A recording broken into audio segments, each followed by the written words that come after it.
Today we will be demonstrating how to include hearing impaired students in either your physical education class or your coaching session, specifically focusing on football. It is important to be prepared to possibly teach a hearing impaired student, as 1 in 6 Australians are affected by hearing loss. In this video we will discuss the alterations that need to be made when including a hearing impaired student in your sporting activity without making them feel singled out.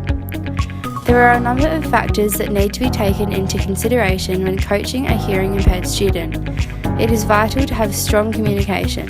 However, this does not mean the coach and other non-hearing impaired students have to learn sign language. Instead, at the beginning of the year, work out signs and signals that everyone can use in order to make the hearing impaired student feel comfortable when learning. These signals should become conventional to all members of the team in order to hopefully be used by everyone, even when the student with the impairment may not be present. Another aspect teachers and coaches will need to focus on when teaching a hearing impaired student is the use of equipment.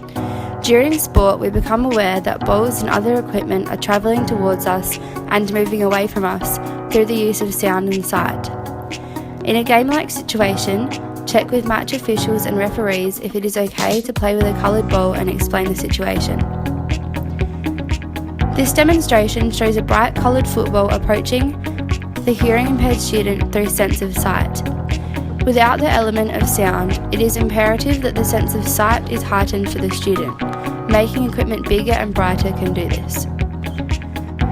You can also offer the hearing impaired student a sheet with pictures. The pictures should break down the steps involved in a skill as well as identify the key cues in writing.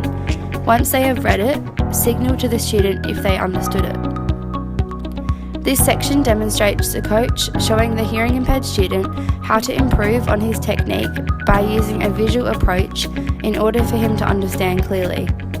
This approach will also be helpful to you as a coach when remembering what key cues you want to focus on.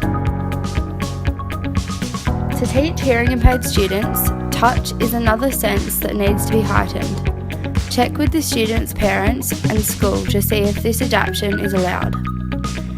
An example of this may be the student holding the ball wrong. If this occurs, you can slightly move their hands into the correct position to suit which skill they are attempting. Make sure to gesture to the student before helping them to check if this is okay. Another important aspect for all learners at any level is feedback.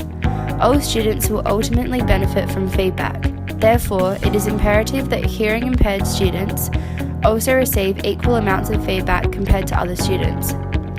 Signal to the student using a thumbs up to display the good work they have achieved. However, if they are still struggling to understand, you can also refer back to the skills sheet and point out a cue that they need to focus on.